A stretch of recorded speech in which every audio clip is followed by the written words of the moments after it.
start that recording now as well. Okay, so let's look at our agenda here. What you can see on your screen is at the top you have the actual workflow, the steps of the workflow that we follow for data entry. So we start with our client profile, those households, the ROIs, that entry, the service transactions, and exiting our clients with the hope of the end result being that we have accurate data and that our reports are easy to generate without a lot of data quality issues. So we are going to walk through a lot of that together. I'll talk to them about the client search and some things we want to highlight for you, as well as the importance of households and some of the expectations around the release of information. And then after we talk a little bit about the entry and exit and the assessments, we'll go into the system and we'll look at how to fix child-only entries. We'll look at how to update sub-assessments and how to enter those service transactions and those goals and case notes. So do let me know if you want me to expand on any areas, and you can do so by using that question function. Here we go. So we're going to start with the client search.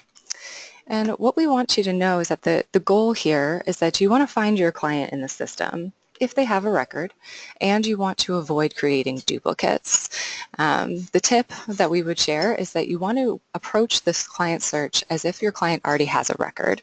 In that way that you'll be looking for your client and assuming they're there, and you're basically proving to yourself they're not there before you go ahead and choose to create a new record. So I've highlighted for you at the top of the screen just to note that when you get into the client search, you will notice that it's telling you that you have to search before you add a new client. The intention behind that is to avoid creating duplicates. So you will see that the Add New Client with this information button is not clickable until you have actually searched the system. Another note here is that you cannot add anonymous clients. Despite there is the capability to do so, our system does not allow for the creation of anonymous records. And let me know if you have any questions about that. We definitely want to talk through with anyone that is in the practice of entering anonymous clients, because we need to address that. So something else here to be aware of is you can use the search function. You can use client ID numbers to get straight to your client record without having to worry about selecting from results, especially if there are duplicates of the same client in the system. If you know or are able to identify your client's ID numbers, you can search for them and directly go to their record using that number from that bottom part of the screen. So recommendations on how to use this search. We would suggest that you start off by searching on just the first few letters of the first name and the first few letters of the last name. We're suggesting this because you are then able to pull into your search results as many records as could fit those combinations of the first name and last name. The point is, the more letters that you type in, the more expansive your results can sometimes be, because you will inadvertently pull in records that you may not have intended to. So I do feel as if the search function is something that everyone has their own way of working with. So if you have particular questions about how you use the system or challenges that you've had with it, do let us know. But the goal here is to find your client, and if they have a record, you would add on to the existing record. So keep in mind that if your client does have a record, but you find that there's a slight entering of data entries was not put in properly for the social security number or maybe the spelling of the name. But we do have, I think a lot of you may have experienced this, and if you have, you can share that experience if you want to through the question area, and I'm happy to read those off. But basically, it's highly likely that you will come across at some point a social security number that might have been typed in slightly incorrectly, and you do have the capability of fixing that. So to fix an incorrect social security number, assuming that you have documentation of the correct social security number, you can go into the client record and select the client profile tab, and then click on the pencil next to client record to produce the screen on the right side of what the screen you're looking at, which would allow you to edit anything that was originally put in incorrectly for that client. So that is something we would encourage you to do. We all share clients that have agreed to share their data, and in that way we are helping each other if we have their accurate information and can update the records. So let me know if there's anything you'd like to add on that, but we're going to move forward here. So the second step in our workflow is to create households, or to review the households that are attached to clients that you're going to add onto. So this is just a visual from the workflow document that many of you should already have. This is available on our help desk, and it's a full four-page document that walks through the steps of our workflow. As you can see on the screen, the top track here would be selecting a client that currently exists in the system. The bottom track would be creating a brand new client and a household. So let's talk about households. So the basics of the households is that the starting point is that everyone is part of a household. Everyone is also assigned a role within their household, and everyone is designated a date that they joined the household and a date that they left the household. Keep in mind, households do determine the flow of data for family members, and you cannot enter data properly for family members that are connected if you do not have households. Households are also expected for single individuals because the system just works best if we have everyone attached to a household. Okay, let's talk about the benefits of households. When you are entering data, you often see these boxes appear next to the names of your clients or the potential clients you are serving. And those are always going to appear based on how many households the client is a part of. So if you are serving a household of more than one person, you must be aware of those boxes, and you have to check them off next to each individual's name who will be served by the program in order to create data for each one of those clients. In the case of single clients, the box will already be checked off and there's no further action needed. So when you're working with households, you may come across a record that you want to add on to in the system because it represents your client and you don't want to create a duplicate, but perhaps they don't have a household.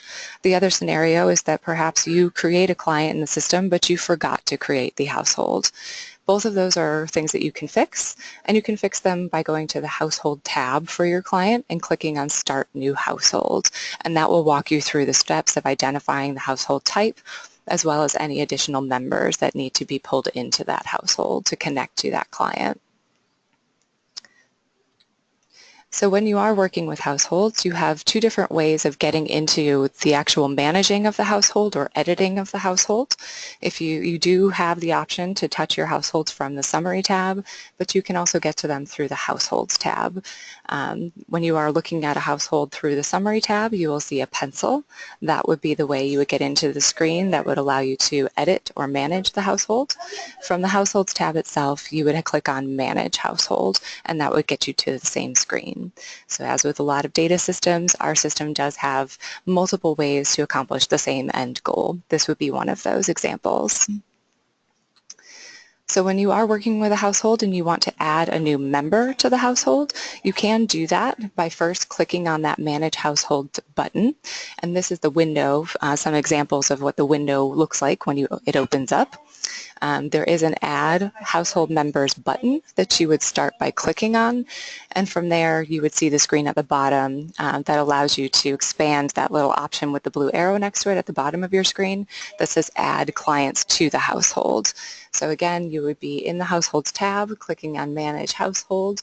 You would see the button at the top of the screen that you would click on to add to household members, and at the bottom of the screen that window would appear where you would be able to expand the little arrow next to Add Clients to the Household.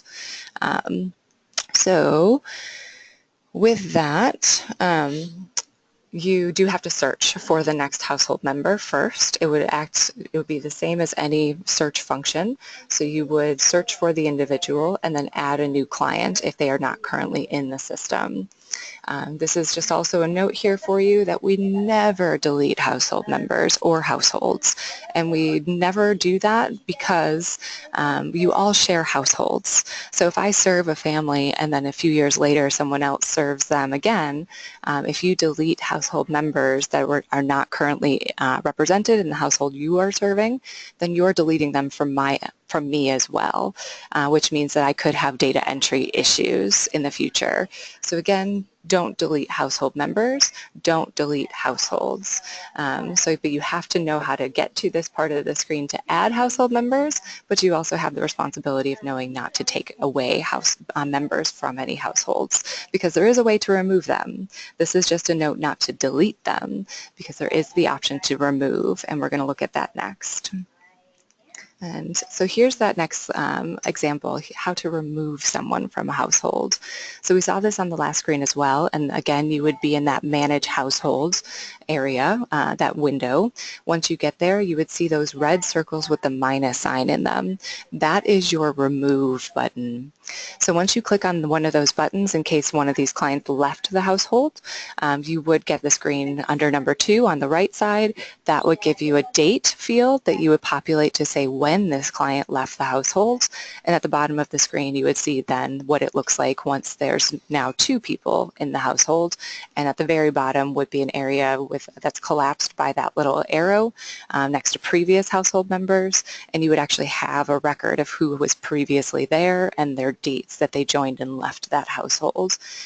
So there is still a possibility of adding people back to households in the future, but if you delete them, we cannot have this history and we cannot manage them as we need to in the future if we ever need to add someone back. So this would be the proper way to take someone out of a household. You would click on the red circle with the minus sign, you would enter the date that they left the household, and then you would see that the client now appears in a previous household member's area instead of part of the household. That would mean they would no longer appear as having a box that would need to be considered whether it needed to be checked off when you do go to enter data for that family. And there is a question, so I'm going to go ahead and answer that. So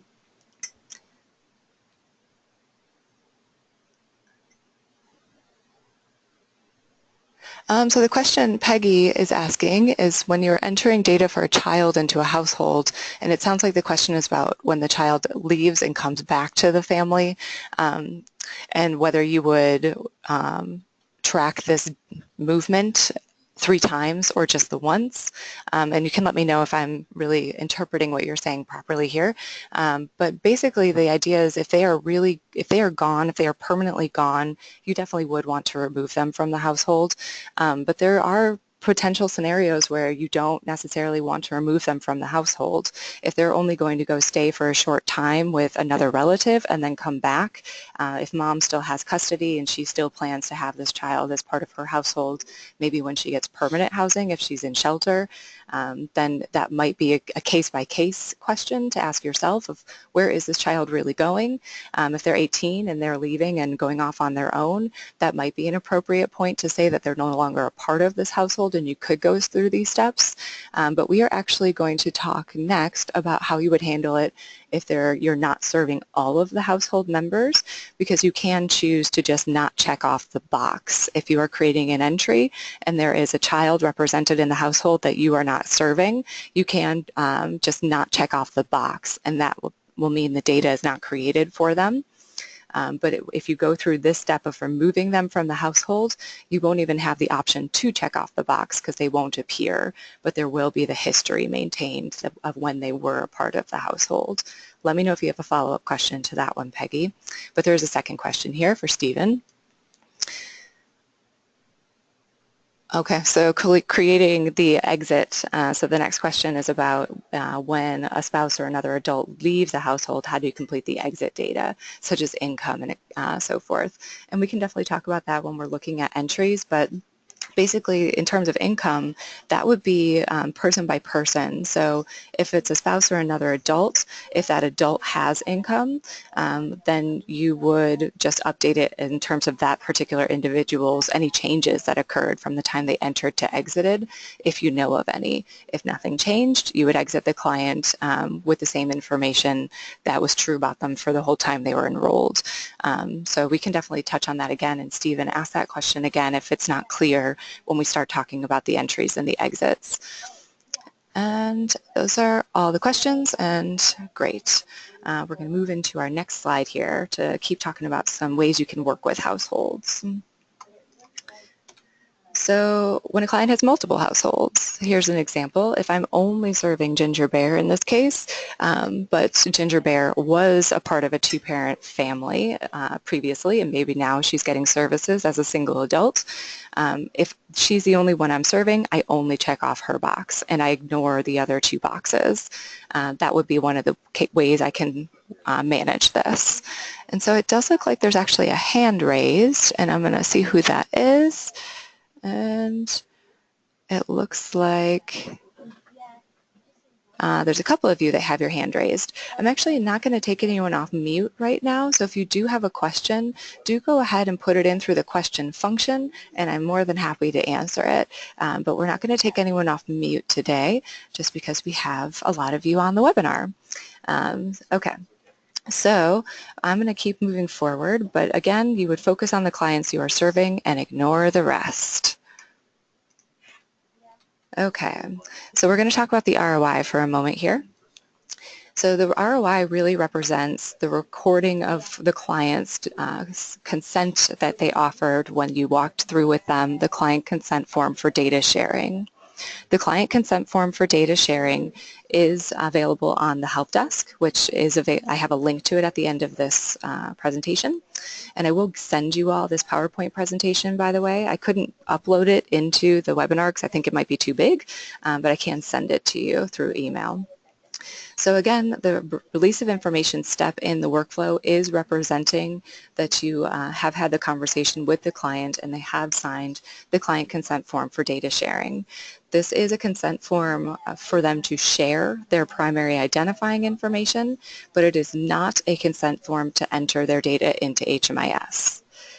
So again, this is something that is asking the client whether they consent to share their name, their date of birth, their social security number, their gender, and their veteran status. Those are the only 5 pieces of information listed on the consent form itself, and that's what you should be asking your clients, whether they agree to share with other providers in our system or if they do not want that data shared.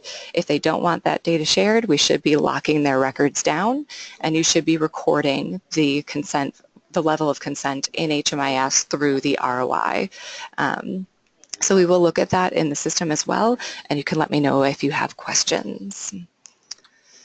So we're going to talk about these points of data collection. We consider the entry, the beginning of the process, the interim is anything that happens in the middle, and the exit is when they actually leave the program.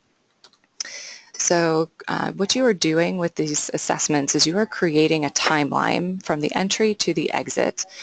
So assessments are all associated with a particular date and a time, and that's what's true about the client at those particular points in time. So in terms of that idea of a timeline, you have to preserve what was true at entry and distinguish it from anything that changed in the middle of the program. And the way you can distinguish is by doing your updates through interims. So the same would be true at exit. That would be yet again another point in time. Okay, and I'm going to move into the next slide here. So after you're entering your clients into a project, you would, first of all, you can get back into the entry by using that pencil in the middle of your screen there that appears next to the entry date. That would be your edit button and your view button in this case. And you would have, the only reasons to go back in through that way to the entry would be if you need to correct data that was entered incorrectly at the beginning, or if you forgot to enter data or didn't have the data at entry, maybe about their demographics, and you needed to enter it later. The interims, that you find those next to or above that little red arrow, and that's where your updates go. And those would be entered in between entry and exit. So that's how the interims are, that's how they're found. You must be in the entry/exit tab to even see the interims. So continuing to talk about interims here,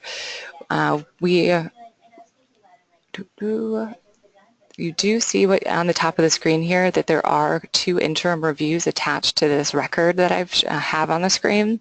So the client was entered in November of 2014. They would have had 2 interims entered. Actually, one was in between that time, one was outside of that time. If I'm looking at the bottom of the screen, most likely if you're going to do an update in an annual assessment, both of those would be in between the entry and exit dates. So that 2/1/2015 update you see at the bottom, most likely that in real live data entry would fall in between the entry and exit dates. So I just caught that. But you can use that blue icon to tell you, that's next to the word interims or under it, that tells you how many there are in the system. And if you actually click on that, it shows you the types of interim reviews that you've entered, the dates associated with them, and then if you click on those pencils next to those interim reviews, you can see the exact date and time of those interims. Okay, so we're going to talk a little bit about the difference between the interims here, and you do have this expansive list of the different types of interims you can enter. Most of you are going to focus on the update and the annual assessment. So, and there's a distinction between them. But when you are entering an interim, you must select the interim review type. We're going to focus on that update and that annual assessment because they are the primary ones you are all focusing on. So here's the difference.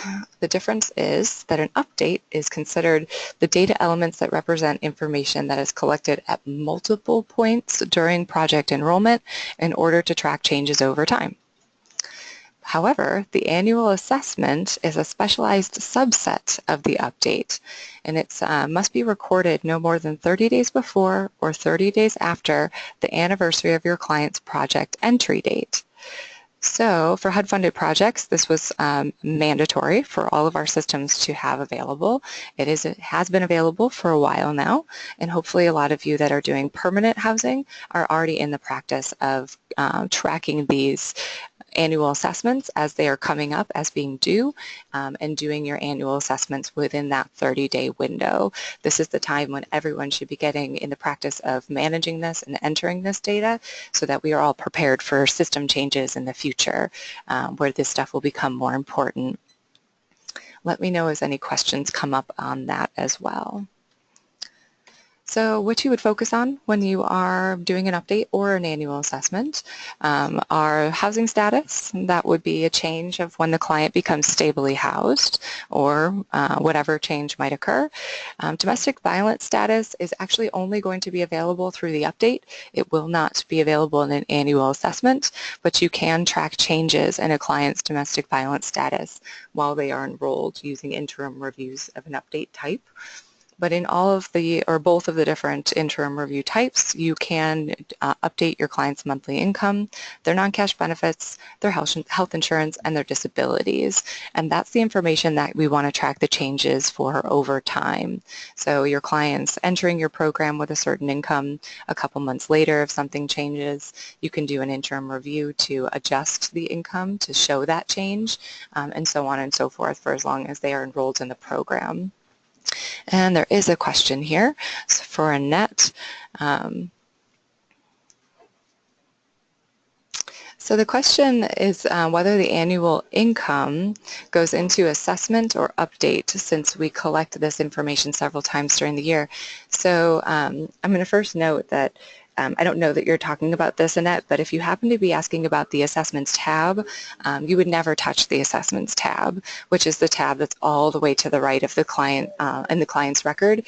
And we are actually trying to take that tab away from everyone because if you enter data into the assessments tab, it will never pull into reports, and you need to know that. However,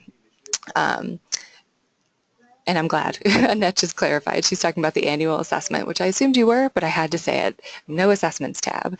But if we're talking about the update versus the annual assessment, the way that you would work with this is, in terms of updating this information, is you would use an update at any time. You can do an update, but you can only do an annual assessment once a year, and you can only do it within the 30-day window of 30 days before or 30 days after their anniversary date, which is their project entry date. So again, updates can be entered at any time during the client's enrollment in the program, but annual assessments must be done only once a year and should only be entered within that 30 days before or after their anniversary date of entering the program. Okay? So that just continues to become more and more important. So we never want to write over our client's history when we do these updates, which means that we will always be putting an end date on our original sub-assessment record for, if it's monthly income, the benefits, the health insurance, or the disability, and we would always have to add new. So that's just something we'll work through in a demo, but you should just never write over your history. Okay. So, and exits. Exits are very important, and clients should be exited from their projects in a timely manner. Beyond that, exits should occur when the client is no longer being served by the project, and that's going to vary sometimes by project type of what that means for your particular program. This is important because we are preparing our system for the future where we will be implementing coordinated entry. When we do have that running, we will be needing real-time information about when our clients leave our projects. So again, now is the time to be preparing ourselves and creating systems, if we don't already have them in place, to ensure that we can capture exits as soon as possible when our clients stop being served by our projects. As a small note there as well, this is also going to be important for the data quality assessment process. Bed utilization is tracking your entries compared to your numbers of beds, and if you don't exit your clients, your utilization will be very high and outside of the acceptable thresholds. So exits are important. We are also going to talk about child-only entries, so I'm going to move into that topic as well. And child-only entries, there's a couple of things that I want to talk about. One of them is how this happens. Another piece of it is how we can actually identify child-only entries. And a third piece is how we fix them. So child-only entries, as a definition, this comes from our data quality plan for our continuum of care in Chicago, and we define them as children that are erroneously enrolled in projects without their appropriate guardian grouped with them as it's an ongoing issue. These data entry errors hinder providers' ability to count the number of families and singles enrolled in a project. So we do want to make sure you all know how to find them and address them.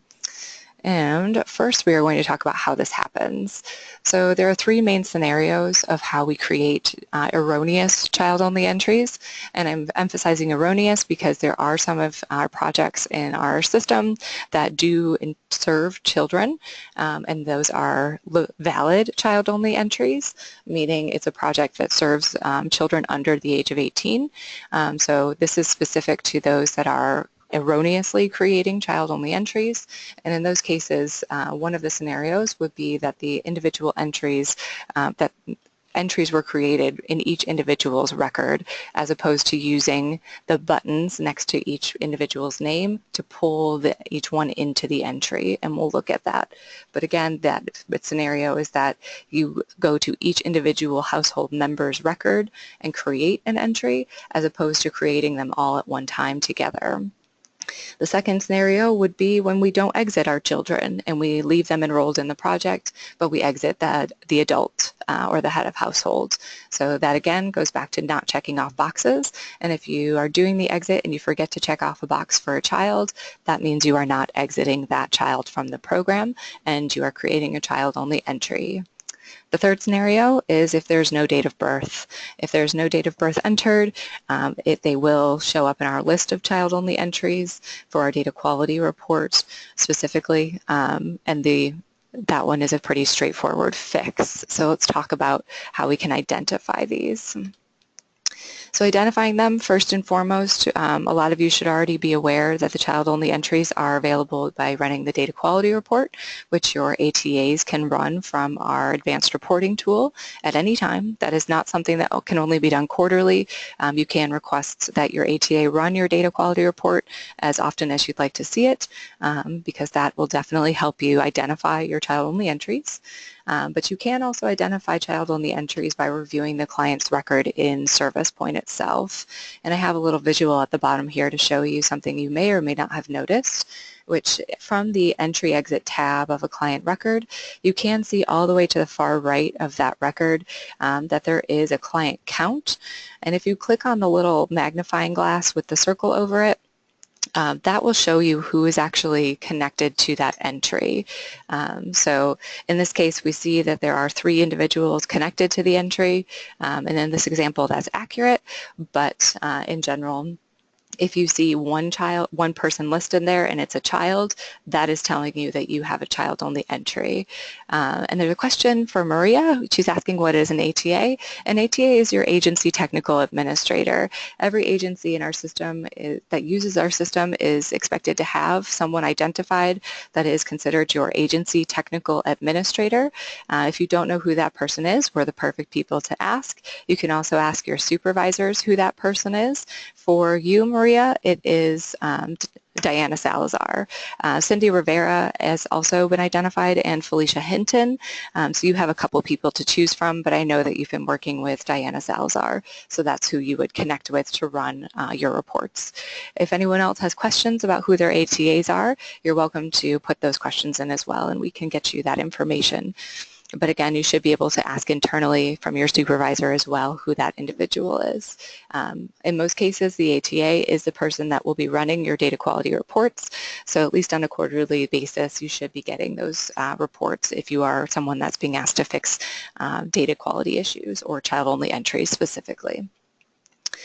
Okay, so we're going to look at a little bit here how to fix these. So we're going to start just by talking about how to fix the date of birth that's missing, and then we're going to switch to actually going into the training site for Service Point.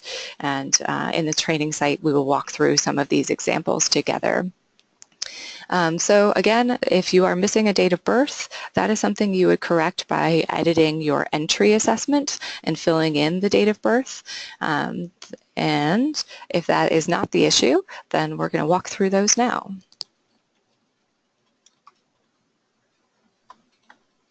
So I'm going to log into our training site here. All of you have access to our training site at any time if you choose to use it. This is a part of the system where you can play or practice. And I'm going to change my settings slightly so I see the system more similarly to the way you do. That is a function that most of you do not need to worry about. So I am now in the system, and I'm going to go to a record that has one of those examples of child-only entries. And I'm going to use my client search here and search by first name for Charlie Brown. I know he's in the system, so I'm searching on his full first and last name. But lo and behold, there are duplicates of this client, so this is an example just for you to note what it looks like when you do encounter duplicates. In this case, I know that I just created this client, and so I have a couple of ways of knowing which one is the right client. One of them is I have this little house icon that's appeared over to the far left of my client's record. That is telling me, if I hover on it, that that client was created by my provider. So that's just something to be aware of. That little tiny icon can sometimes tell you who will tell you that you created that client, or someone in your under your provider created them. But the other thing I'm going to use to figure out which one is the right client here is this client ID number is greater than this one. So I have a 124 and a 317. Since I know that I just created this client, I can assume that my client is 317 because that's telling me how many clients are actually in the system. There's actually, right now, there should be about 318 clients in the system because I created a couple more, but that's just a note for you to realize that these client ID numbers are numeric. They're identified in numerical order. They just grow as we continue to add clients. So that is another just way for you to start to pay attention to different identifiers of which clients might be yours. Of course, you also have the last 4 digits of the social and the year of their birth, which are other ways to help you identify the right clients. So I'm going to go ahead and click on this client to go to their record. So far, everything is looking somewhat straightforward. I've got a household with 3 individuals. I have an entry over here, but I'm going to need to go to the Entry Exit tab itself to dig into this further. If I know that there's child-only entries, I'm not necessarily going to be able to see it quickly from here. So when I go to the Entry Exit tab, what I can see is that client count column. It's listing a number 1 right here. So if I click on that number 1, I do see that Charlie Brown is by himself right now. And I'm going to show you this little feature over here. You can switch between household members and stay on the same tab using this little area if you haven't used it yet. Just know that it exists if you choose to use it. And now I can see the other household members attached to Charlie Brown, and I have that Kevin and Mary here that I'm going to look at now. So I'm going to go to Kevin's record and click Submit. And then this way, by switching this way, I get to stay on the same tab that I'm in and go directly to that tab for the other household members. And again, I see that number 1 over here in client count. When I click on it, I can see that this client is by themselves with in the entry. And if I did the same thing with the last client here, Mary Brown, again, I would see that Mary is by herself. So how to fix this? What I want to do is 2 things. I guess it's more like 3 steps. I'm going to start by going to the Head of Households record, and I am actually going to pull the children in to that Head of Households record. But what that's going to do is create 2 entries for the children, because I'm actually going to have to create a new entry for them. And then I'm going to have to take a second step to delete the first entry that was created that left these children on their own. I cannot connect them as they are right now. I will actually have to add an additional entry to the 2 children's records by pulling them in to the Head of Households record or attaching them to the Head of Households record. And then I will have to delete the original entries from the 2 children's records. So I'm going to walk through that now. I'm going to leave the records that are here as they are, and I'm going to start by going to the Head of Households record. So I'm going to go back to Charlie Brown. Now that I'm here, I'm going to use the pencil to enter the entry. So from this point, I can immediately see that Charlie Brown was by himself. There's no one else checked off, and no other clients even appear here as being connected to Charlie Brown. So what I need to do is actually use this Include Additional Household Members button. Once I click on this, it will give me those boxes that I can now check off for Mary and Kevin. I also have this little box off to the far left, and if I click on that, it will automatically check off the boxes for everyone listed below. So if I check that box off to the left, I now have Mary and Kevin included. I can say Continue. Now they're listed here as part of this entry, and now I can do Save and Continue to move into the entry itself. So from here, I'm going to go ahead and actually just exit out, because that's all I wanted to do was pull them into the entry. If I were really doing my data entry, I might choose to go in and now complete my entry if I hadn't done it already, which I haven't in this case. But now I'm going to go back and just show you how to get rid of those entries for the other 2 children, or for the 2 children. So I'm just going to close this, and now I can immediately see that the client count for Charlie Brown's entry has gone up to 3. And if I click on that, I can now see that everybody is connected properly. So if I exit out of here, the next step is going to be clicking on Kevin's record and looking for that entry that has the client count of 1, and coming over all the way to the left to use that trash can to actually get rid of that entry. And I'll say yes, because I do want to delete this. And now Kevin is properly shows that he is connected to 2 other individuals for this entry. And one more step here, I just need to do the same thing for Mary. And in this case, I will do the same thing, and here's my client count of 1. Go ahead and delete that. And now I have the appropriate entries for all 3 clients, and everyone is properly connected. So that's scenario number one of the entries being created from each individual's record. When I say that, I mean that I would have gone to Mary's record, Kevin's record, and Charlie's records individually and used this add entry/exit button to create their entries. The mistake would have been that I did not create the entry starting from the head of household, and I did not use the boxes to check off everyone that should be included in the same step.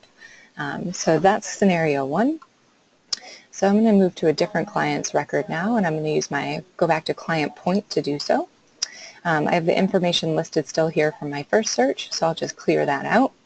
And I'm now going to go for Neville. And Neville, I believe, is the only Neville in the system, so I can search for him just by his first name. Because again, in the training site, we have about 319 client records. But you have to keep in mind when you are searching in the live site, you are searching on over 300,000 client records. So most of your client records have 6 digits, 5 or 6 digits, and what that tells you is that's how many clients actually exist in our system. So that's just something to help you think about that client search with a little more perspective of what you're really looking for, which might feel like a needle in a haystack sometimes. One of the things I will also talk about is how to quickly identify your clients without having to go through the full-blown client search. But to continue with this example, I'm going to click on Neville Longbottom's record. And what I want to do with this case is actually show you what might happen if a client is not exited properly. So there's multiple entries here, and that was intentional to show you some of the ways in which clients can leave and come back to our programs and how we would manage our data entry of exiting them and re-entering them when they return. But I'm actually going to go to the entry exit tab itself. And I just want to see, first of all, how many clients are connected to these entries. And it does appear from here that the information is correct. So this scenario is not as straightforward. I can't just use these buttons to determine if there's a child-only entry. If it's in a case where the client wasn't exited, it's going to appear still correct from here. But what I can do is look at my other household members and see what's going on here. So, oh, and actually, I'll give you a better way to look at this. If I use my little magnifying glass here, this actually will show me. So this would be the good first step, is to look at what is going on with your entries and exits. You can see them from here. At least you can see who has an exit. So this is actually as far as you probably need to go, because what you can see is that Ginger and Luna both have an exit date, but the child, Neville, was not exited. So what I'll do is actually go to the head of household's record, because if I go to Luna from this point, if I intended to actually exit the client, this child, with the rest of the household, I would need to come back to the exits that I had put in for those adults and click on it to edit it. And at this point, I can immediately identify the problem. And the problem is that this family was not exited altogether. There was one box that was left unchecked. So if I go back and I just check off this box, and I now say save and continue, I could complete any changes in the exit assessment for that child, but now you can see that everybody is properly connected to the exit. And that will correct the child-only entry for Neville. Now if I click on the magnifying glass, I can see that Neville now has an exit date as well. So that is the 3 scenarios for how child-only entries are created, and more so how to fix them. Please let me know if you have questions or if you want me to walk through any of that in more detail. We can create child-only entries, and I can show you how that works if you want to see it on the flip side. But on the terms of correcting this, those are the things you would be looking for. If it was a case where there was no date of birth, I would need to come into the entry itself through the save and continue here. As I scroll down, I would want to go to that child's record directly. And now I know that I'm in Neville's assessment because his name is in blue, and this is what I would need to populate if it was not answered. You should not have child-only entries if you say that the client doesn't know the answer to this question. but you will create child-only entries still this way if you use data not collected, because data not collected is seen as missing data in our system. Okay? So that is child-only entries. What I'm going to do now is walk through creating a new entry and then an interim as well. And I'm going to start from the summary tab just to see what we have going on here. I'm going to assume that this is the household that I have been working with since December of 2015. This family entered my shelter program in December of 2015, stayed with us for a few months, and then left in February. And they left for a long enough time that we needed to exit them because they were out of contact. They were not staying at our facility. So we did track that. We knew that they were gone, and we went ahead and exited from the program. But then they returned. They returned in February, middle of February, so I had to create a new entry. They again left in the couple months later, and now the scenario is that they're coming back again. But now when they're coming back, the mom has had a new baby. So I'm going to show you how to both create the new entry here and then add a child and show that the date of birth is different for the child. So first I'm going to start by creating the entry, and then I'll deal with the new child. So again, this is a scenario that some of you may be dealing with or maybe learning how to start to work with, which is showing when your clients leave your programs and come back. Something that I would note is that the release of information, this is something that can be left. You don't have to create new releases of information every time the family comes back, but you might have to if they change their mind about whether they want to share their data or not. And remember, we're only asking our clients whether they consent to share their primary identifying information, which includes their name, their date of birth, their social security number, their veteran status, and their gender. But that is also something that they're expected to consent to for their children. So if mom is willing to share her data but chooses not to share her child's data, that would be something that you would have to address separately.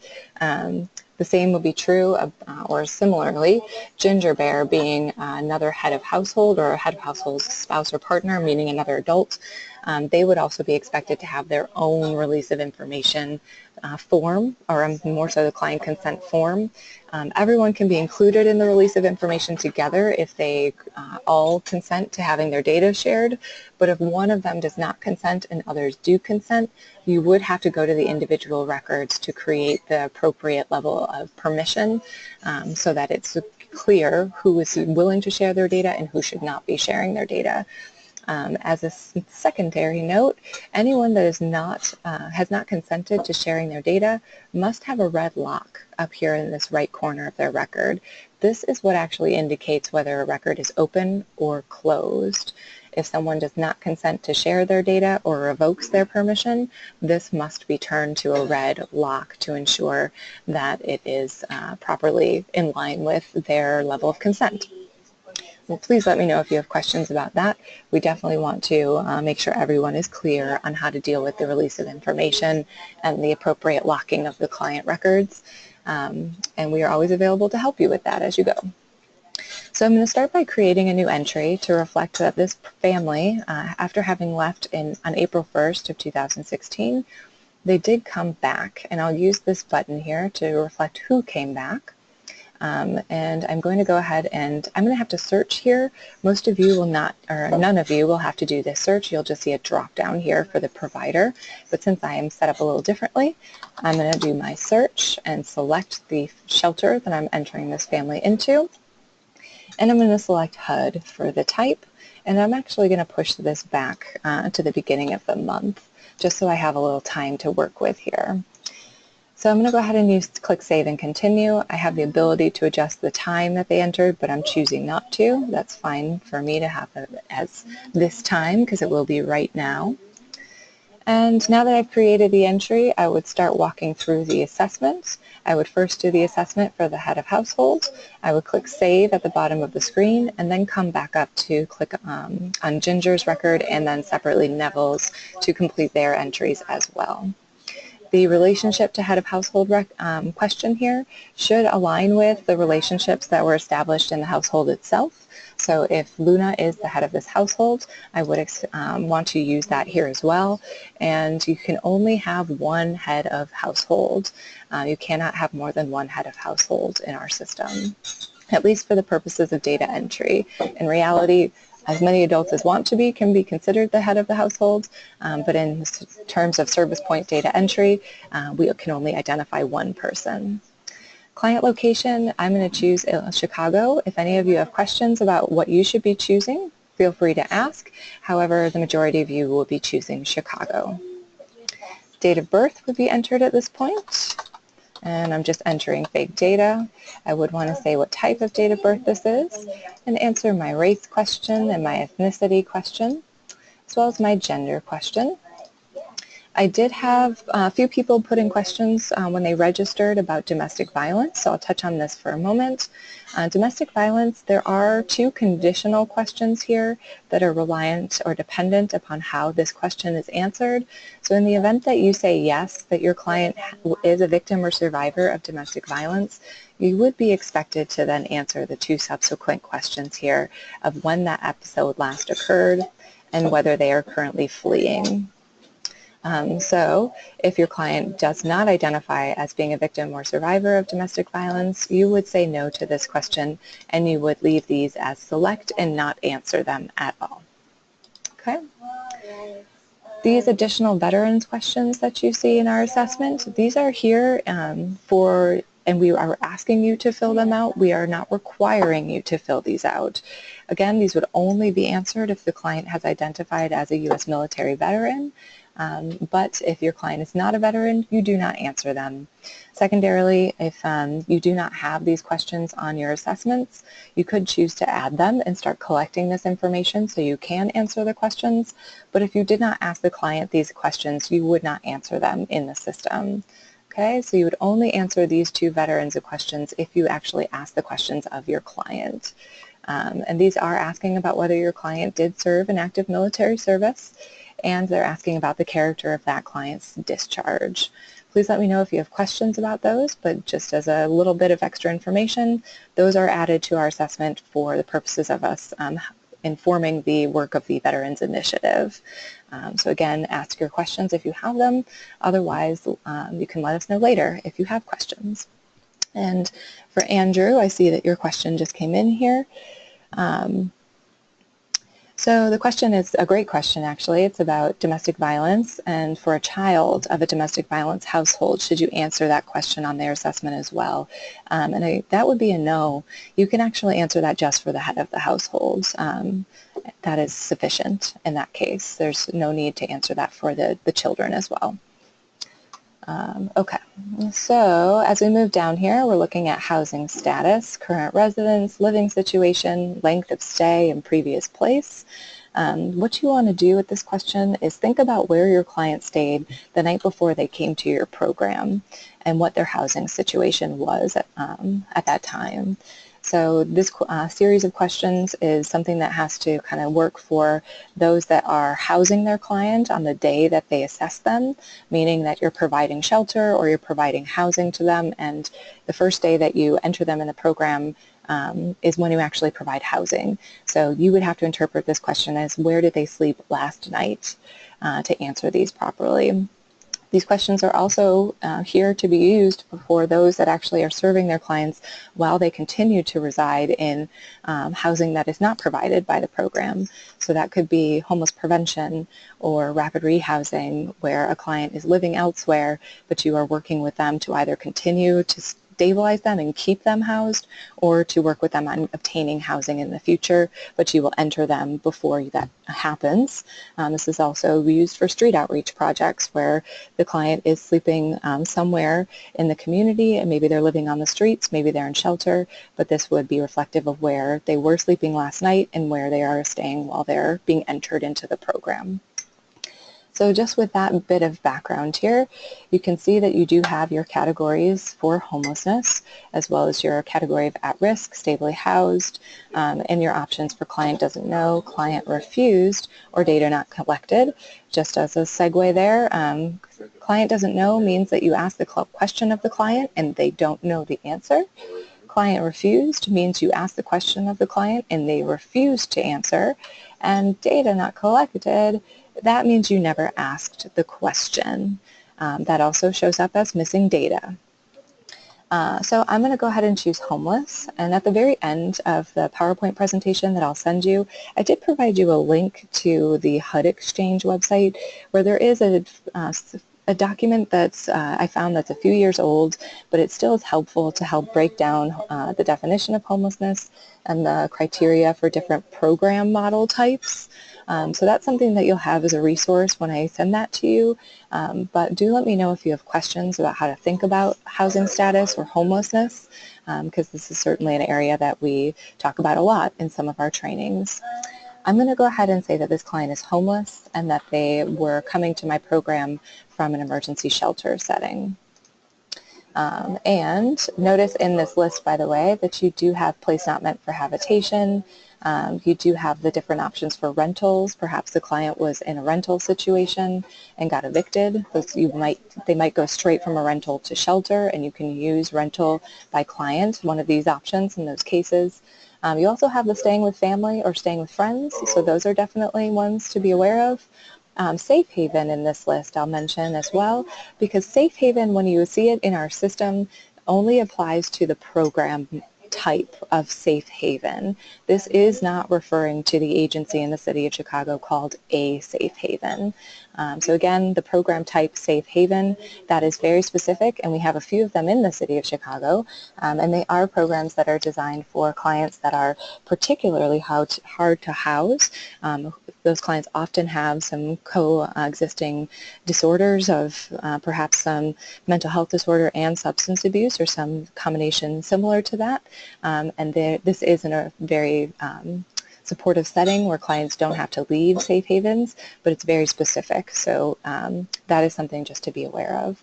But I've made my selection for current residence living situation. This is where my client slept last night, and for how long they stayed there, I'll go ahead and say that they stayed there for longer than a year. So next we get to our chronic homeless status section here. And I did also provide at the end of the PowerPoint that you'll get a link to a webinar that All Chicago offered. It was myself and Lauren Seeger on our programs team. And this was back in February, and we recorded it and we posted it on the All Chicago website, and it's actually posted on YouTube. So I do have a link to that at the very end of this so that you can get the full definition of the final rule on chronic homelessness, as well as the explanation for documentation standards, and if you are the program that has to document chronic homelessness, as well as the way that you enter this data into HMIS. So this is the section for chronic homelessness that we're looking at here. I like to think of this first two questions, and the third and the fourth question as connected. And let me explain the definition first of chronic homelessness. So for an individual or family to be identified as chronically homeless, the head of the household must first have a disability. They must be disabled, but their housing history needs to include either 12 months of homelessness is the criteria, but that 12 months can either be continuous for 1 year, or it can be broken out into 3 years where there's 4 different instances. So again, for someone or a family to be considered chronically homeless, the head of that household must be disabled and have a housing history of homelessness for 12 months, where that homelessness occurred either continuously for 1 year or in 4 separate episodes over the course of 3 years. The City of Chicago is working to end chronic homelessness right now, and there is an initiative underway to do so. Hopefully a lot of you are already aware of that and getting involved. What you can also do to help get involved and move that effort forward is think about these questions with that definition in mind to ensure that when you're answering them, you're giving us the best data you can to help represent that client's true housing history to ensure that we do match them to housing as soon as we can in the future so that we can meet that goal of ending chronic homelessness. So let's talk about how you answer these. Again, the first two questions here are really helping us get at whether this client has been continuously homeless for 12 months. So that would be that first scenario. These second two questions would be answered regardless of how you answer the first two. You would still be answering these. And these are getting at whether that client has had that 12 months or more of homelessness in the prior 3 years that occurred in 4 instances. So if my first question here is whether the client is entering from the streets, which would be a place not meant for habitation, emergency shelter, or safe haven, which is that program type, which my client above has indicated to me that they were coming to me from emergency shelter, I would answer this based on the information I would have just obtained. So yes, in this case, the client is coming from an emergency shelter. Because I've said yes, I now must answer this question that involves a date. So I must now determine the actual date when that homeless situation began. This is considered a look-back period. When we talk about a look-back period, we're really looking for how many months going backwards has this client been homeless, and more specifically, what is the actual date that that homeless situation started. And this is an approximate date, but the two things that you want to make sure you don't do is think about this date as it's not meant to be the date they entered the program. Unless that happens to be when the client first became homeless. Maybe that's valid, but since above I said that this client was living in that emergency shelter situation for a year or longer, I would expect to be able to go back several months, if not a full year, depending on how many gaps were in or breaks were in that time frame. So that's the thing, the second part of how to think about this state is you got to look for the breaks. So you're really going back as far as you can identify how long the client was homeless, where there was no break of 7 nights or more. That's really what it comes down to, is 7 nights. That's considered a break unless the client was in an institutional setting. If they were in an institutional setting, you can include that time frame in that look-back period. If they were homeless before and then afterwards they were homeless, you can go before that time frame as much as 90 days. So those are the real nitty-gritty details of this look-back period, but since I just said that this client was living in shelter for a year or longer, the conversation with them may very well be, so yes, you are coming to me from shelter, you've said that you were there for a year. Was there any time during that year where you stayed elsewhere? Were there any breaks of more than a week where you had a safe place to sleep or you had a home to stay in? So if someone says that they stayed with their grandma now and then on the weekends, if those stays were only 2 or 3 nights, you would go before then. So in this case, if my client says, I have been homeless without staying somewhere for more than a week for the last year, we can say, okay, we're saying May of 2015. Would that be approximately accurate? And if they say it is, I would go ahead and use that time frame. If my client doesn't remember the day that they became homeless a year ago, I can use the date of their entry.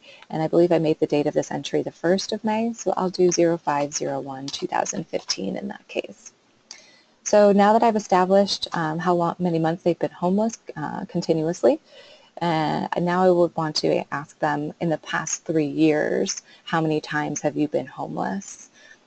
So this again is where I'd be looking for breaks. Where can we see that you actually had a place to stay in the last 3 years? And if the client this is their first time homeless perhaps this past year, that would be one time. If there were no breaks, I would say that this was one time, meaning their first time of being homeless. Therefore, my next question here would be total number of months in the past 3 years that they have been homeless. And I would in this scenario select 12. I also have that option for more than 12 and every option in between, including 1 month in the event that this is the very first month that the client was homeless. So I'll use that number 12 to indicate that they were homeless for 12 full months. And this very last question down here of length of time homeless status documented, This is not something that you should interpret as in meaning you need to acquire this documentation if you are not already required to do so. If you are required to have documentation and only serve clients who fit the definition of being chronically homeless, then you would hopefully be answering yes to this question. But if you are in a setting where you are not actually asking clients to document their chronic homeless status, you would be able to answer no, and that's totally fine. But now that and hopefully you have a working knowledge of chronic homelessness or starting to understand these questions, you can definitely answer the questions with the definition in mind. And as another note, I did say that a client must have a disability to be considered chronically homeless, but notice that there is no qualifying question here of whether the client is disabled. We ask these questions regardless of whether the client has said they have a disability.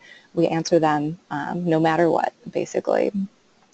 There is one scenario where you don't answer one of these questions. You already know at the second question here for the date that you would leave that blank if you said no, that the client was not entering from a homeless situation. The other scenario where you would leave a question here blank would be if you were doing homeless prevention and if your client was not homeless in the prior 3 years. So if you consider that scenario, if I had said no, that this client was not homeless in the prior 3 years, and I had no date here, that's a little clear button, by the way, and then if this answer of how many times they were homeless in the prior 3 years would be never, notice that there is no appropriate answer here. There's nothing in this total number of months in the prior 3 years of homelessness that would fit for someone that was never homeless. So I would have to leave this on select. And that is a scenario that some of you may very well be working with. And do let me know if you have questions. But again, I did provide at the end of the PowerPoint presentation that you'll receive a link to a recorded webinar on the final rule on chronic homelessness.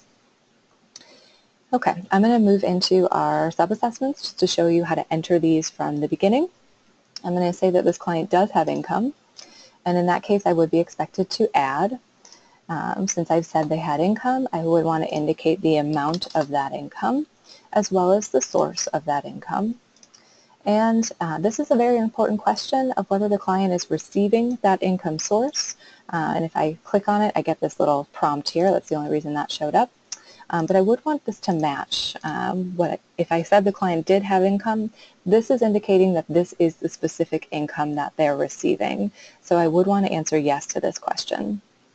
The start date of the income, ideally I can ask my client when they actually started receiving this income, and perhaps they know that they got their job the beginning of April of 2016, so I could use that as my start date. At the very least, we want this date to be yesterday, meaning the day before they entered the program, because the start date will always populate as the day of the entry or the date that you're in, and you can change that to be a date in the past, and at the minimum, make it yesterday. I would not put an end date at this point because end dates indicate that the client's income is over. So I would just do a save here. So now I've got my record of the income. I would do my HUD verification. And if I am confident that my client receives none of these other income sources, I would use my no at the top of the screen to move everything into that column and say save and exit. So now I have all my records of income. If I want to see all of them in one large window, I can use this magnifying glass up here, and clicking on that magnifying glass will show me all of the records that have an answer with my yes down here at the bottom. Okay. I could also change the order of this by clicking up here, and now my start date is at the top with the older date because it's going in numerical order. So that's one option for seeing which income the client does have and the amount. I can also use this first, previous, next, last buttons, and if I click on last, I can now see that yes and that $500 here. So at this point, I do want to go ahead and type in that total monthly income, which in this case will be that $500. If your client happens to have multiple sources of income, you would do a second add and include that other source and amount, and you would total them together for this field for total monthly income. If your client has no income, by the way, you would want to make sure to put a 0 here as well. So moving down, I would do my area median income, since I said this is a household, I believe, of 3 individuals. Yes, 3 individuals. Scroll back down here and figure out my AMI. For 3 individuals, if the total household income is $500, they don't even hit this first benchmark here. So I will go ahead and say that they are under 30% of the AMI. I'm going to show you an example of a no for non-cash benefits. If this family does not have any non-cash benefits, I will go ahead and say no here, and I will come straight to my HUD verification to indicate that there is no non-cash benefits and save and exit. So that's the scenario if it's a no. If they were covered by health insurance, I can go ahead and say yes here and do my add. I can change my date if I know that they got their health insurance at the beginning of the year, great, but if not, I can use yesterday. And health insurance type, I'll say Medicaid, and yes, this is very important, yes, they are covered by Medicaid. I don't need to answer these HOPWA questions, HOPWA specific questions, so I won't answer either of those, and I will not put in an end date, but I will say save. Do my HUD verification, everything else is a no, save and exit, and here we go, down to disabling condition. So in the event that this client does have a disabling condition, I would go ahead and say yes and do my add. I do want to make sure that I indicate the type of the disability. Perhaps in this case it's HIV or AIDS. I would want to say whether this was a determined disability, meaning that it has been diagnosed and it is determined by a professional. And I would say yes to that question. I would also want to be aware of the definition at this point of a disability according to the federal government and HUD, because when you are saying that a client is disabled, if they're someone that has a diagnosis, you can assume that these questions can be answered as yes, because a diagnosis of a disability implies that the client has a condition that is expected to be of continuous and long, indefinite duration, which substantially impairs their ability to live independently. So that can be a very tricky question to ask to your clients, so definitely let me know if you have questions, or I would definitely suggest talking to your coworkers, your supervisor, if you have questions about how to ask these questions in practice, but we definitely get a lot of great examples from our users on how they handle asking about disabilities, because this is a sensitive topic. But notice that this question, if it's saying if yes, it's expected to be of long continued and indefinite duration. And then if I hover over this long term at the bottom here, that question at the very bottom, which you are expected to answer, it says to select yes if I hover over it, if I answered yes to that question above. So that little help text is definitely helpful for you to know is there, just to remind you that if you said that this is expected to be of long, continued, and indefinite duration, you would say yes to the question of whether it's going to be long-term. So I would say yes to this question at the top. The documentation and disability and severity being on file, that is again something that if you are required to track that disability or status and having a record of it on file, hopefully you would be saying yes to that question. If you happen to be given documentation by a client, you can say yes to that question, but if you do not document disabilities based on your program's model and the way that you operate, you can answer this as a no, and that would be fine as well. The only projects that will answer these 2 questions here about mental health are PATH providers. So if you are not operating a PATH project, which you would know if you are, then you would not answer these questions. If you are working in a PATH project, you would answer those questions. So this, if yes, currently receiving treatment or services, this would be again something that self-report from the client. If they said that they are not currently receiving treatment, you can say no, but if they are, you can say yes. You do have your client doesn't know or your client refused options as well. And my start date would ideally be when they were diagnosed with this disability, but if not, I can use yesterday. No end date and say save. So I'll do my HUD verification here and say no for the rest of the possibilities if the client does not have any of the other possible disabilities. If they do, you can add as many as are appropriate, and I will save and exit. Okay, so the next section here is only for street outreach and path providers to record their contacts with their clients. And at the bottom of the screen here is this rapid rehousing question that would be answered by any rapid rehousing projects. At the point of entry, which is where we are now, you would most likely be saying no to the client being in permanent housing, and you would not answer the if yes question at this time. So if this were the beginning of the client being served by a rapid rehousing type project, I would say no to this question because they would currently not be in permanent housing. To answer this yes question, I would do this through an interim review of an update type to be able to go back and say when the client actually moved into permanent housing.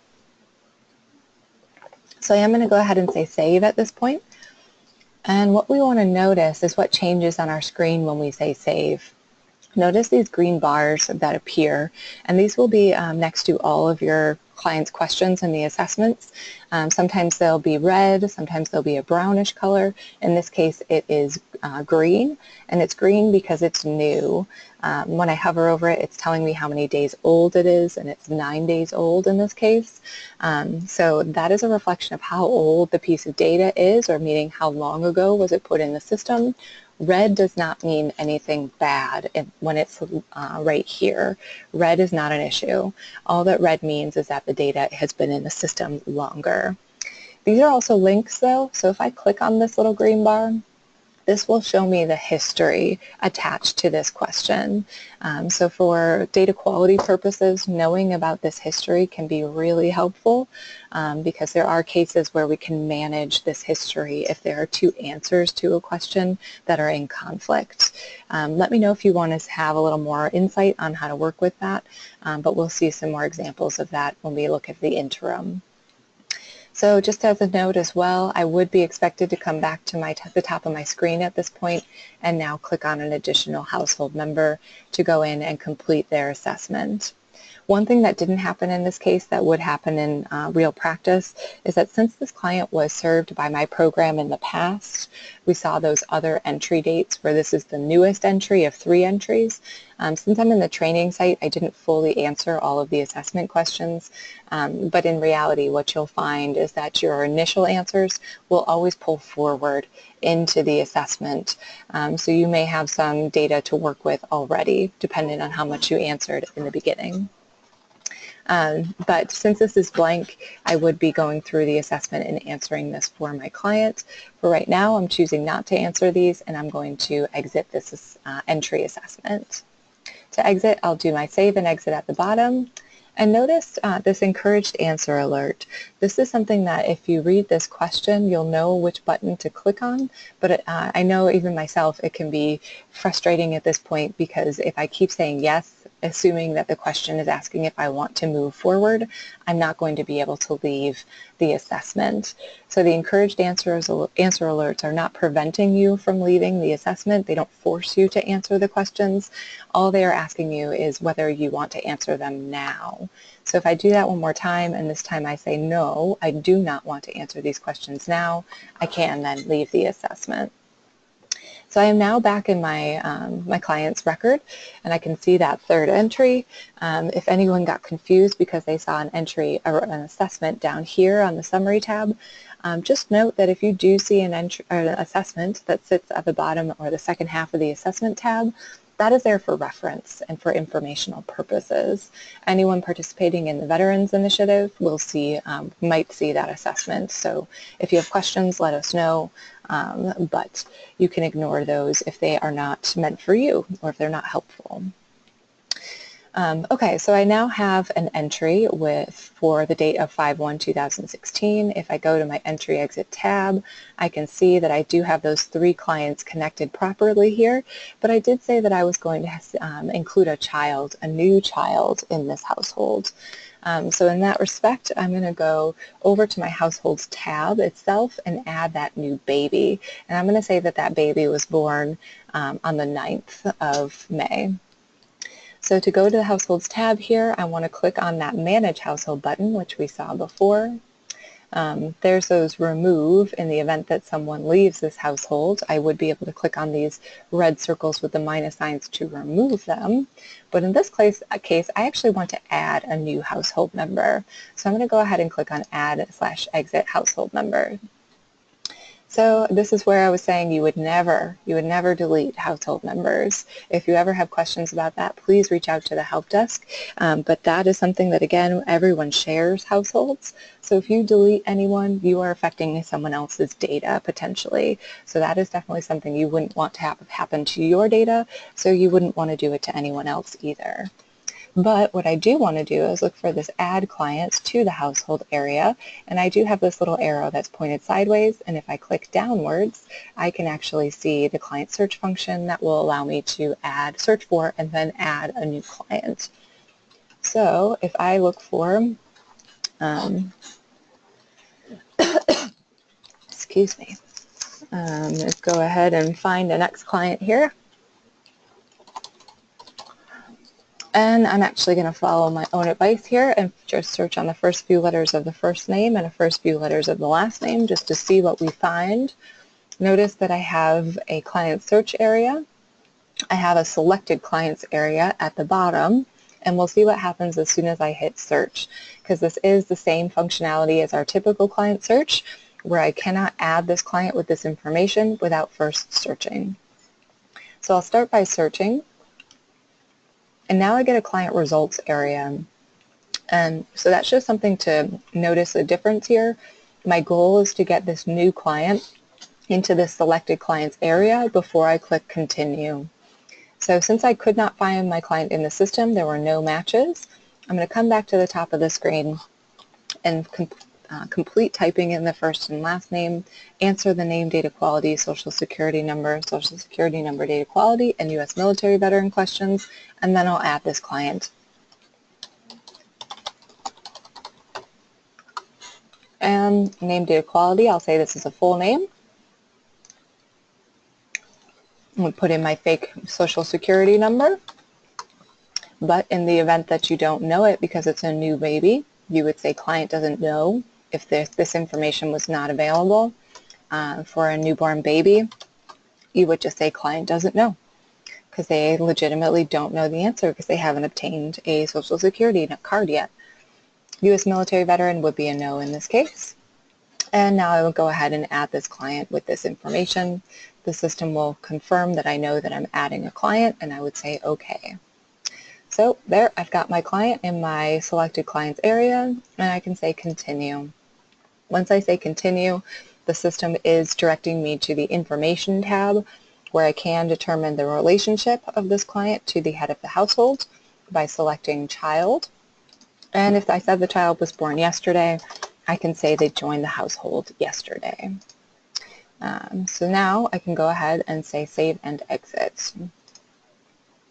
So now I have a fourth client in this household, and to add them into the entry, I'm going to start from the entry exit tab, and I'm going to go to the actual entry using the pencil to get back into it.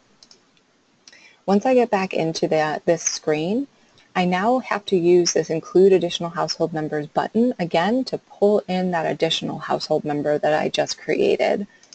Once I do that, I can now see George Lovegood here. I can check off the box next to his name to say that he is a part of this household and this entry, and say continue.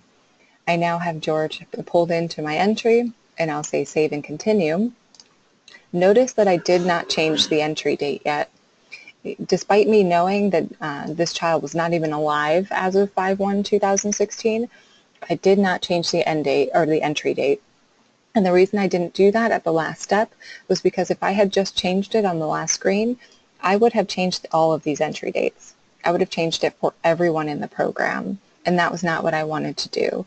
So instead, once I get to this screen, once I get to this assessment, I can go ahead and click on the pencil right next to George's name, check off everyone else's boxes, so only George is checked off, and now I can say that he actually entered the program on the 9th of May and not the 1st. Immediately you see that change go into effect, where 3 of the household members joined at the same time and 1 household member came with them later. So that is how you are adding a new child to a household. Something else that I'll mention is if you ever connect your, if you ever create an entry with using the wrong provider, because remember, you always create entries with the programs, not your agency level provider in our system. So if this happened to say just the name of my agency up here, I would change the drop down that you would see to the right program, and then I would click update, and that would change that for me. I can also change the type from here. If I had inadvertently chosen basic when I meant to choose HUD, that would be something I could change from here as well once I get to this screen, and then I would have to click update. So those are a few of the small manipulations that people sometimes need to make. That's very easy to do if you know where you can do it from. So that is adding the additional child, and I'm going to go ahead and just exit out of this entry because we are going to focus on an interim review now to show a change in income and non-cash benefits that has occurred after the client entered the program. So I'm going to go ahead and click on interims, and I want to add an interim review, and I want to add this for everyone that was a part of the entry as of the 5th. So I'm going to say that something changed very quickly after this household joined my program. So this, in reality, this might take a few months for some of this to change, but this is just your example. I'm going to say my interim review type is an update. And the update and the annual assessments work exactly the same in terms of how you work with them. I will point out a few distinctions you should be aware of, but I'm not going to do a separate interim review of an annual assessment type. I'm only going to focus now on the update type. So again, because George didn't enter the program until the 9th, I'm only including the 3 household members that were a part of this entry as of the 5th. So I'll say save and continue. And notice what happens here with my assessments area. So what happened was the system immediately populated the annual assessment, but because I chose an update type, I want to make sure that I start to pay attention to which assessment type I'm using. I'm going to click on update to change the assessment that I'm looking at. And so now I actually have noticed the change here that I am working on now on an update and not an annual assessment. So let me know if you have questions about that, but that is something that you want to start to pay attention to when you're doing your updates. Make sure you're doing them on the HUD, COC, and ESG update and only doing the annual assessment type of assessment when you are doing that annual assessment, which would be in that 30-day window before or after the client's anniversary date, and there would only be one of those in a year. This type of update or interim review can be done at any time while the client is enrolled in your program. So if I want to come down and say that this client's income increased, perhaps, I would leave this question as it is because this is still true. They do still have income. But what I would need to do is actually address the sub-assessment. And I'm going to go ahead and use this last button here to find the entry that I have made of the $500. I'm going to go ahead and use this pencil to go into that sub-assessment record, and I'm actually going to put an end date. And I'm going to say that if this started on April 1st, I'm going to say that this ended on May 4th.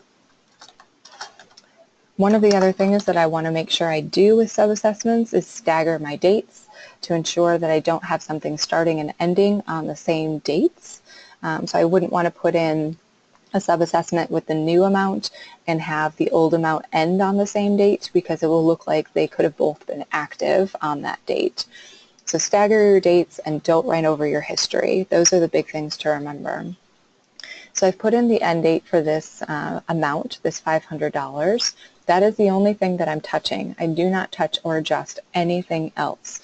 And the reason I don't do that is I am maintaining my history. If I were to change anything, I would be writing over my history. So instead, I just use this to say from April 1st to May 4th, this is the amount and the type of income that this family received. And I'll say save. But now I need to go ahead and tell them what the new amount is, or I need to indicate the new amount. So I will add a new record. I'm going to say that this household increased their income to $800, continues to be earned income. Now, yes, they are receiving this income source during these time frames. I'll leave the date as 5/5/2016 and save. So now now you might be wondering where you can see any of that data. I can use this magnifying glass to see my full list of my available source options here. Here's the one at the bottom that had a start and an end date. Here's the new one at the top as well.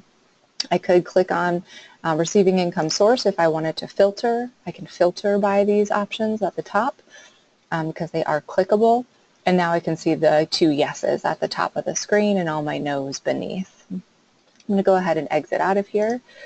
And I do want to make sure I adjust the total monthly income as well to reflect $800. So another example here, if I wanted to change the no to a yes and indicate that the client maybe has started to receive food stamps, I'll address that, but I am going to answer one question. Maria is asking if you always have to add the end date. So to answer your question, Maria, the way it works is if you need to show change, if you are going to indicate what has changed about your client during program enrollment, you will need to use interim reviews to do updates to show when their income changed, and you will have to use end dates to reflect that. The alternative is true as well, that this is the same way that this works at exit. So no matter whether you are doing an update, an annual assessment, or an exit, you must work with the sub-assessments the same way if you want to show that something has changed. The end dates should only be used when you want to show that a certain amount or source of income has ended. You would touch nothing else in the sub-assessment record, and you would add a new record to show any new amounts or new types of benefit or income.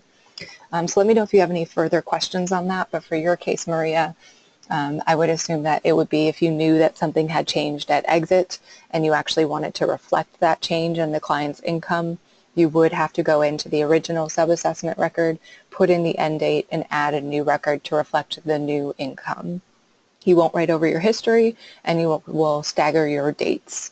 That's the things to try to remember. So for non-cash benefits, if I want to now go ahead and say that this is actually a yes, this client has, as of this point, started receiving food stamps. Maybe as soon as they entered my program, we immediately started working on getting them food stamps, and by now they have obtained them. So that would be a great thing to use an update for, to show that your client came into your program with no food stamps, but then in a few days or however long it might take, you can come back in and do an interim review of an update type and then change that no to a yes if you want to show that you actually have helped that client obtain those benefits. So from this point, I still have to address my sub-assessment here. So I'm going to go ahead and find, and this time I'm going to use the magnifying glass to show you the other way to find the record that is now ended, because the same premise is, or the same way of working with this still applies. I need to put an end date on this no and start a new record to show when they did receive a source of non-cash benefit. I can use this this pencil to get into this record, and at this point I would again say as of 5/4/2016, this client's period of not having food stamps is over. So this is really time. The information above is true for this period of time, and I say save. I can also add from this window, and I can go ahead and say that as of the date that I populate here, which I'll leave as 5/5/2016, this household started to receive food stamps, and this is the source of that non-cash benefit as a yes. And I do not have to enter amounts. Food stamps, we are not tracking the amounts of food stamps. So you can choose to if you would like to put in an amount, but you do not have to. And I'll go ahead and say save. So now I have my yes and my no, and I can see this in one window if I go through the magnifying glass. But I can exit now, and if that's all that's changed, I can come down to the bottom and I can go ahead and do my save and exit. By the chance that perhaps this was rapid rehousing and my client had moved into permanent housing, I could change this to a yes as well, and I could enter that date at this point because I'm in an interim review. So that would be the appropriate way to update that section at the bottom for those rapid rehousing providers. And that button all the way to the right there would show me I could use today's date if I happen to house them on today's date. So at this point I can do save and exit. And now I have an update. And there's my client count. It was applied to 3 clients. Okay. So that is the premise for how we are doing our updates and our interim reviews of how they work. Updating sub-assessments is a particularly tricky part of our system and our workflow, but we are always here to support you as you work through that, and we would encourage you to reach out to the help desk as you need us. So at this point I am going to keep moving into the next couple of tabs. I'm going to look at case managers briefly, case plans, and service transactions. So I'm going to click on case managers just to let you know that you can choose to assign yourself as a case manager for your clients. I am going to go ahead and click on add case manager. I would want to choose which clients I would want to be associated with as a case manager. I can say that it's me that I'm assigning as the case manager, and I can choose a date if I want to. I can choose a different provider if I want to associate it with a different provider. I'm going to use the same one I've been using for the data entry for this client. You would have a drop-down list here for provider where I have a search function. And now I'll go ahead and click on Add Case Manager. That is something that will be helpful to some of you, but not all of you. It is really a function that has a couple of particular benefits, and I'll try to show both of those. So I'm going to do case plans now because this is one of the places where case manager does show up. And you are welcome, Stephen. I will send you a link to the webinar because he is headed out of here, but have a good rest of your day. For case plans, I'm going to jump to that tab here so that you can start to see how to work with goals. So this part of the system is one where you can choose to use this to actually track goals that your client has set and that you're working with them on, but you can also use this just as a placeholder for your case notes. So I'm going to go ahead and click on Add Goal, and you'll start to see what I mean by that.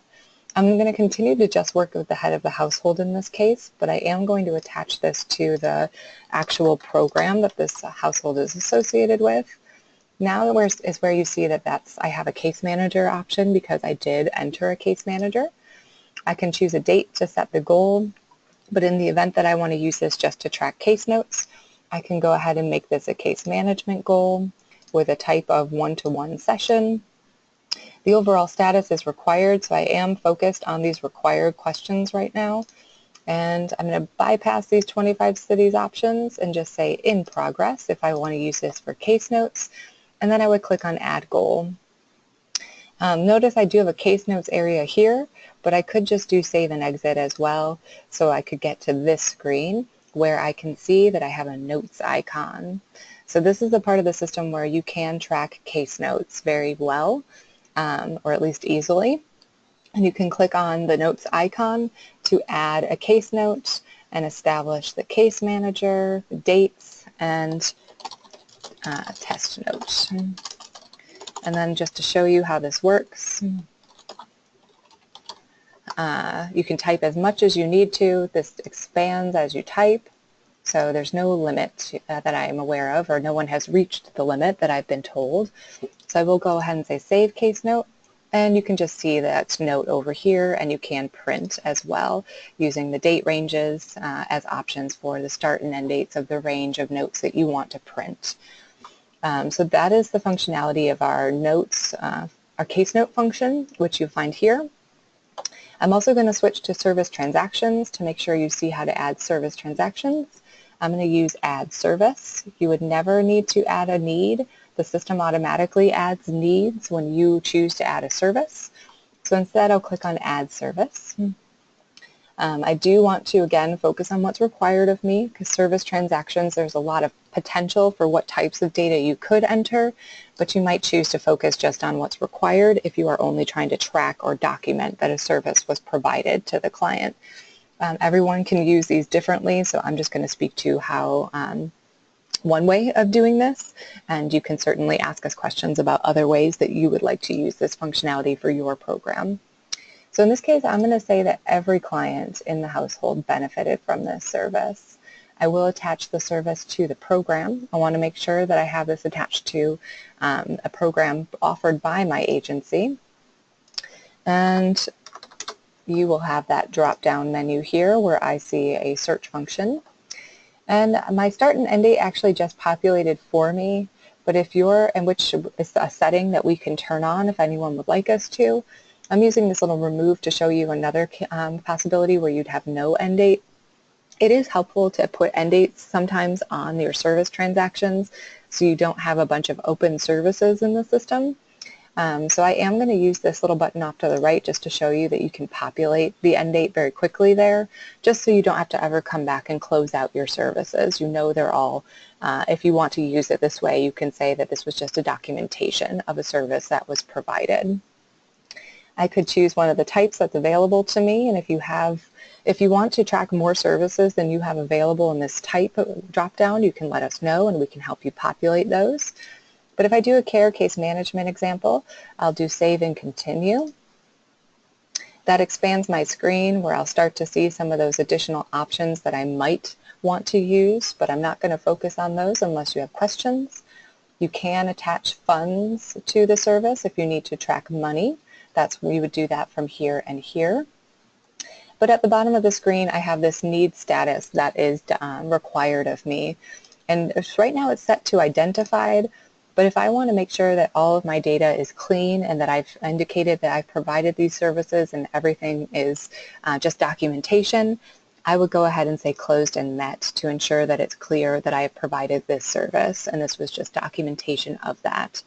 You can start to see what else is possible here, and you can work with us if you have questions about how you might apply this to your projects. But now if I go ahead and do save and exit, I now have a service.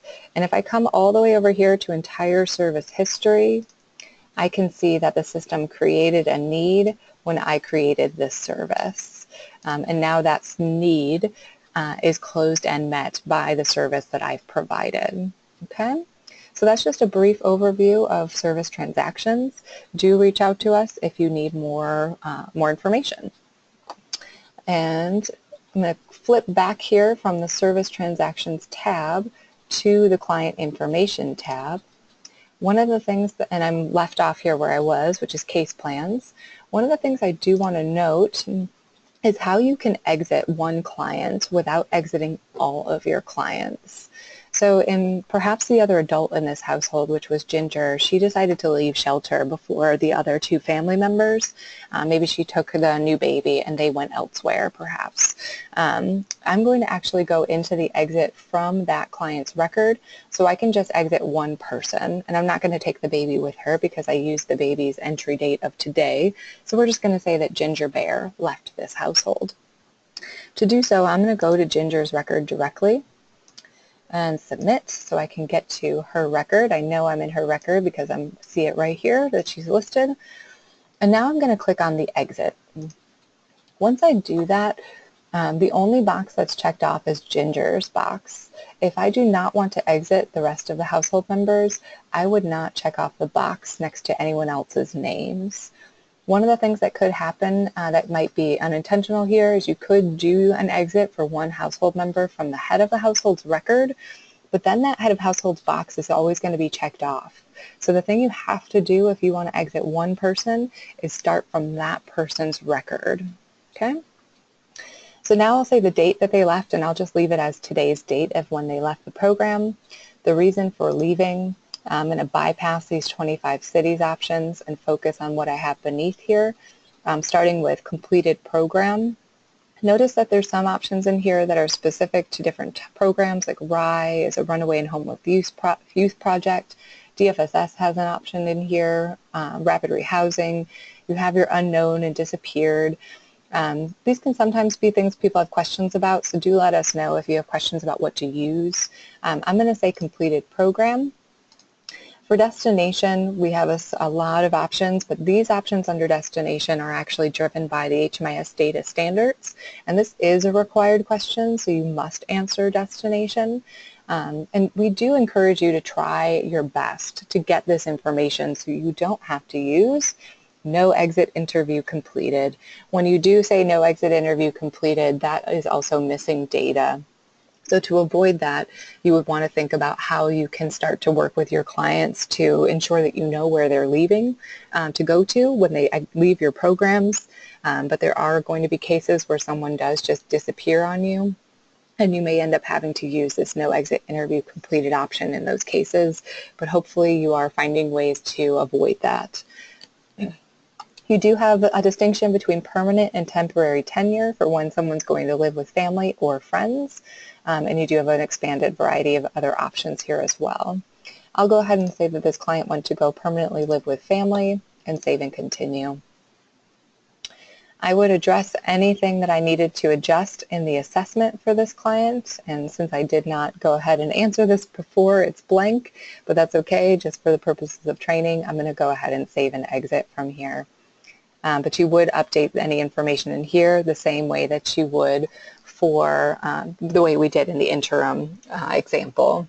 So you don't write over your history and you stagger your dates in the sub-assessments, and that is something that you're hopefully getting in the practice of now. At the bottom of the screen here, do note that homeless prevention projects are expected to answer these 3 questions at the bottom. So homeless prevention, there's very specific programs that are doing homeless prevention projects, and they would be expected to answer where the client is exiting to, whether they were able to maintain the housing they had when they entered the program, or if they ended up having to secure new housing. In the same respect, depending on the answer, you would have to answer one of these 2 subsequent questions as well. I'm going to go ahead and save and exit because we are coming down to the end of our time here. So now I do have 1 client exited from this entry, and if I click on this client count button, I can see who has exited and who is still enrolled. So I don't have a child-only entry, by the way. George and Neville are not considered child-only entries in this case, except for the fact that I might not have put in dates of birth, but other than that, if they are identified as children, they are still attached to the head of household, so that would be fine. Okay. So one of the other things I wanted to show you was that here's that client profile tab where I could go use this pencil to answer my questions here that are not answered, or to fix spellings or the social security number if they were inaccurate. But I would never enter data from here. If I were to enter data under this client demographics area, I would actually probably be creating an issue because I would assume that that would fix missing data, but it will not. The same is true about the assessments tab over here.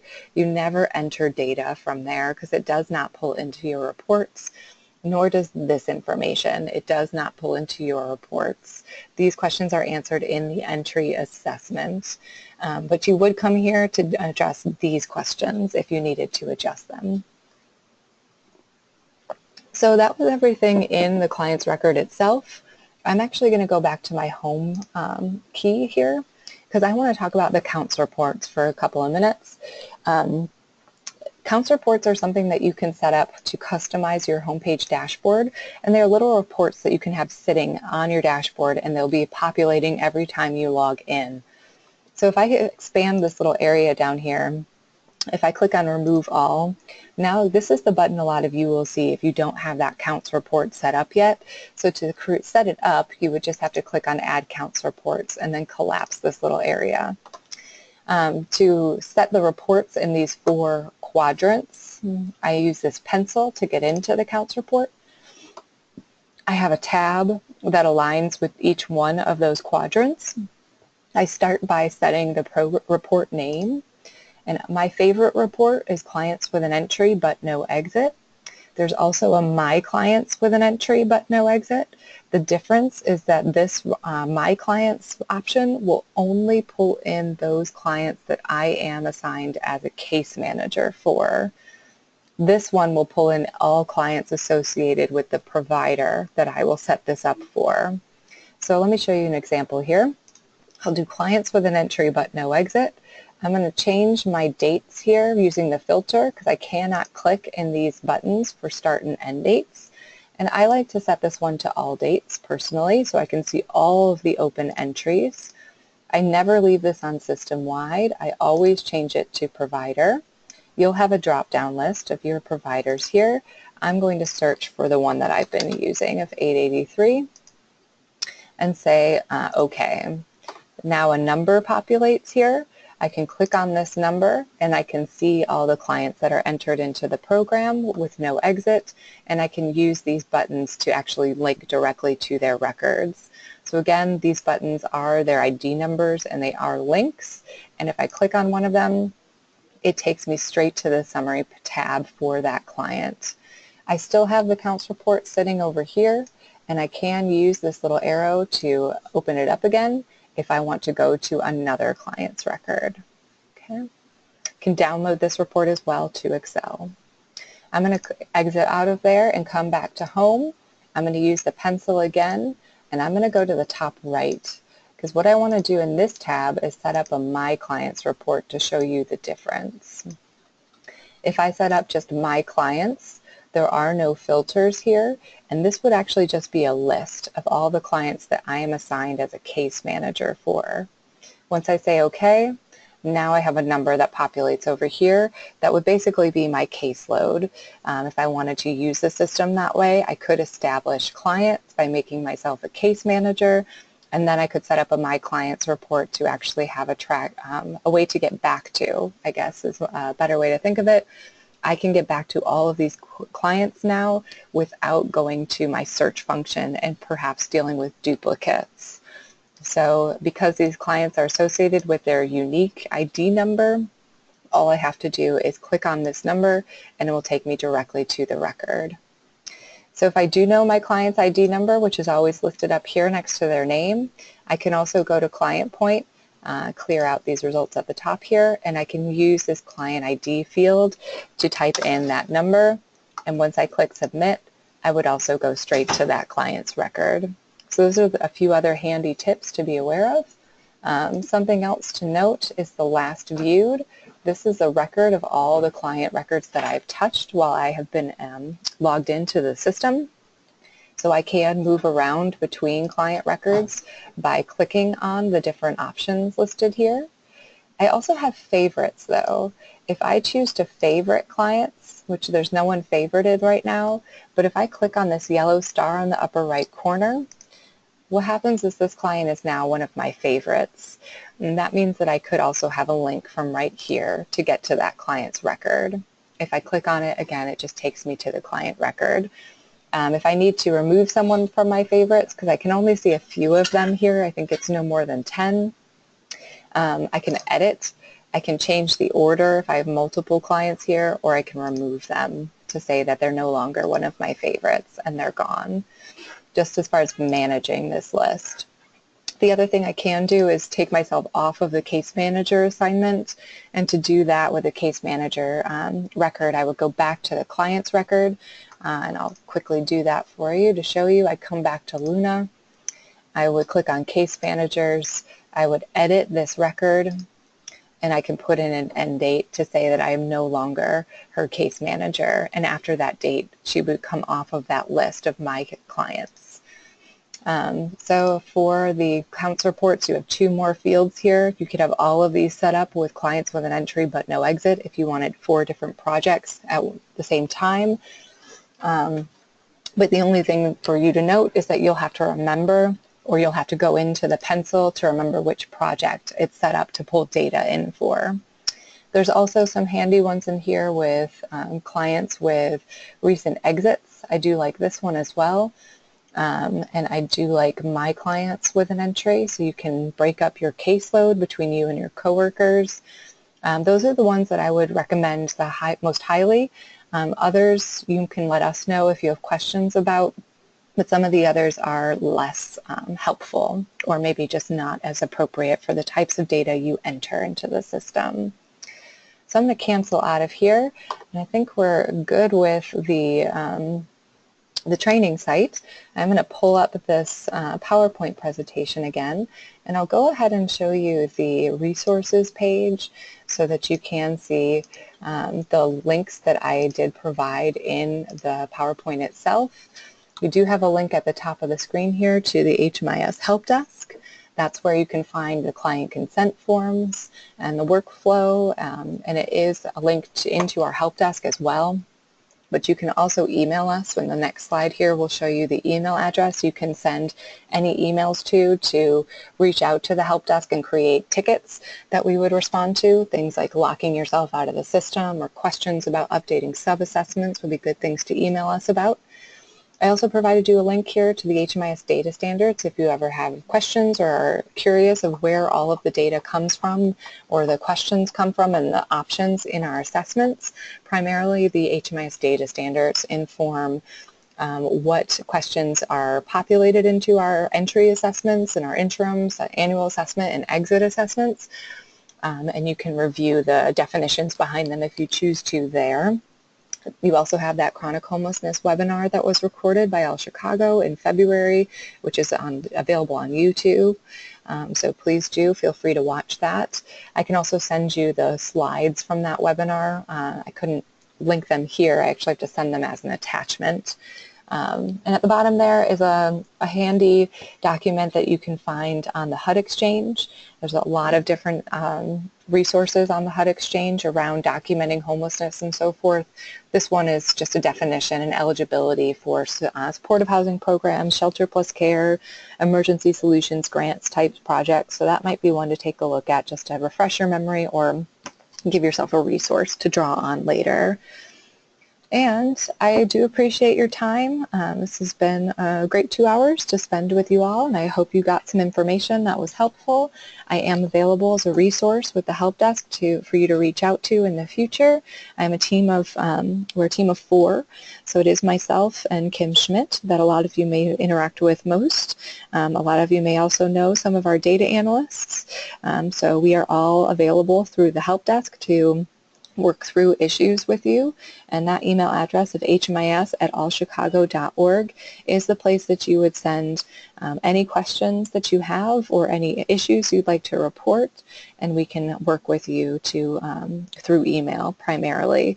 That is our best option for consistent and good communication. So we also have at the bottom there again that the URL for the HMIS Help Desk. And you are very welcome, Anita, and all to the rest of you. Have a wonderful rest of your day, and again, thank you for joining me. I'm going to go ahead and end the webinar, and I will also be sending out this PowerPoint to you with the slides from that chronic homeless webinar. And if there's any other resources I mentioned or that you'd like to ask me about, feel free to email me directly or email the help desk. Have a good rest of your day.